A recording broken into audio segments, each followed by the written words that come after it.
అందరికీ నమస్కారం. అయ్యప్ప స్వామి భక్తులు ముఖ్యంగా మన దక్షిణాది రాష్ట్రాల నుండి ఈ సమయంలో పెద్ద ఎత్తున మాల ధరించి పవిత్ర దీక్ష చేపట్టి శబరిమల వెళ్లి ఆ స్వామి వారిని దర్శనం చేసుకుంటారు. కిందటి సంవత్సరం కేంద్ర మంత్రిగా నేను బాధ్యతలు స్వీకరించిన తర్వాత విమానంలో ప్రయాణం చేసే అయ్యప్ప స్వామి భక్తుల సమస్యలు నా దృష్టికి వచ్చాయి. వెంటనే భక్తుల సౌకర్యార్థం మా సెక్యూరిటీ రూల్స్ లో మార్పులు చేసి విరుముడి నేరుగా తమతో పాటు తీసుకుని వెళ్లే విధానం, ఆ మార్పులు మేము తీసుకొని వచ్చాం. ఈ సంవత్సరం కూడా అదే విధంగా అయ్యప్ప స్వామి భక్తులు ప్రయాణం చేసేటప్పుడు వాళ్ళ తాలూకా విరుముడి నేరుగా వాళ్ళతో పాటే ఫ్లైట్ లో తీసుకొని వెళ్లేటటువంటి సౌకర్యం మేము కల్పిస్తున్నాం. ఇది తక్షణం ఈ రోజు నుండి జనవరి 20 తేదీ వరకు అమల్లో ఉంటుంది.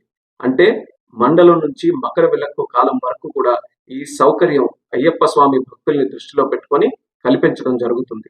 ఈ కూటమి ప్రభుత్వం దేశ ఆచార సాంప్రదాయాలకు, భక్తుల మనోభావాలకు అత్యంత ప్రాధాన్యతనిస్తుంది.